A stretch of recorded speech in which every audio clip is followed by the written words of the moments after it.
My mother was a smoker. She smoked her whole life. She was addicted to nicotine.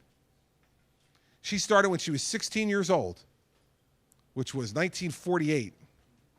But by the time 1964 came, the Surgeon General's report came out, and she was in her mid-30s, she knew that smoking was bad for you. And I tell you, I watched her as a kid growing up. She tried everything she could to quit. She had the gum, the patches, hypnosis. She tried everything. She couldn't quit. Now, when she turned 71, a little after that, she was diagnosed with lung cancer. No one came to me and said, don't treat her because she got what she deserved. We know the lung cancer was caused by the smoking. We know it was. But no one came to me and said, hey, listen, your mother was dumb. She started smoking when she was 16. Then after we told her it was bad for her, she kept doing it. So we're not going to give her chemotherapy. We're not going to give her radiation. We're not going to give her any of that stuff. You know why? Because she's getting what she deserves. No one said that. No one said that about someone who had cancer. Yet somehow, if it's heroin or cocaine or alcohol, we say, well, they decided they're getting what they deserved. I'm pro-life. And I think that if you're pro-life, that means you got to be pro-life for the whole life, not just for the 9 months they're in the womb. All right? It's easy. It's easy to be pro-life. For the 9 months they're in the womb, they haven't done anything to disappoint us yet. All right? They're perfect in there. But when they get out, that's when it gets tough. The 16-year-old teenage girl on the floor of the county lockup, addicted to heroin, I'm pro-life for her too. Her life is just as much a precious gift from God as the one in the womb. And we need to start thinking that way as a party and as a people, and the president needs to say those things. I'll give you a second example. I'm a recovering lawyer. Thank you. So I went to law school, and for any of you who went to law school, if there's anybody here who's a lawyer too, you can admit it privately if you want later. But the people that you're closest to from law school are those people who are in your first year study group. First year, when you're nervous as heck, you don't know. You don't know what is up and what's down. Are you going to make it or not make it? You have this small group of people that everybody puts together. There were 8 of us in my group, and we studied together. And you get to see everybody at their absolute worst. These are your best friends in law school. One of the guys that was in my study group, give me his profile. You know, he came, we went to law school at Seton Hall University in New Jersey.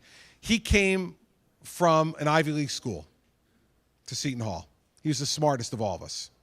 He became an editor of the Law Review. He was the first one of us who got a job out of school.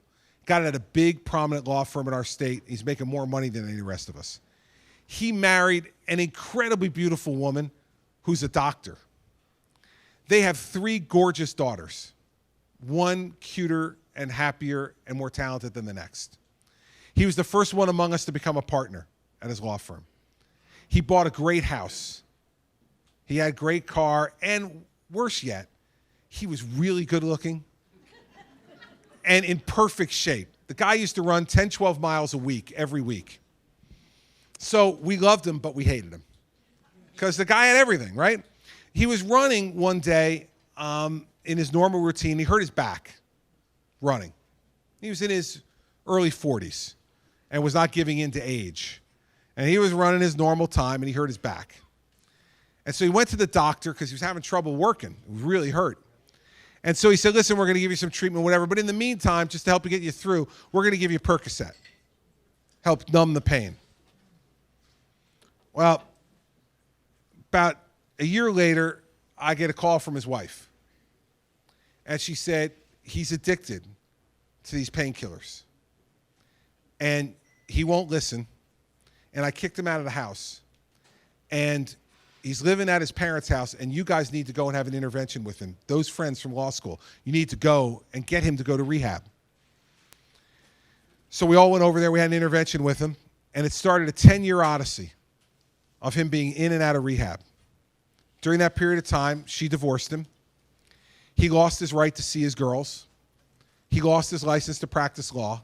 He lost his driver's license. He lost his home.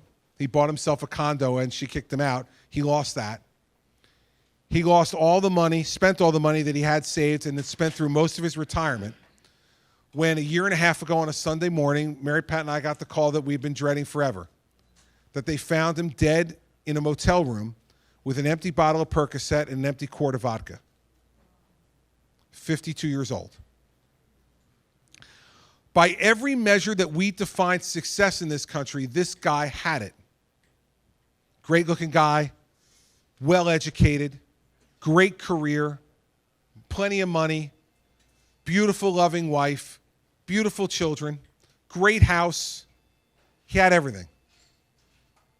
He's a drug addict, and he couldn't get help, and he's dead. And when I sat there as the governor of New Jersey at his funeral and looked across the pew at his 3 daughters sobbing because their dad is gone, there but for the grace of God go I. It can happen to anyone. And so we need to start treating people in this country, not jailing them. We need to give them the tools they need to recover, because every life is precious. Every life is an individual gift from God. And we have to stop judging and start giving them the tools they need to get better.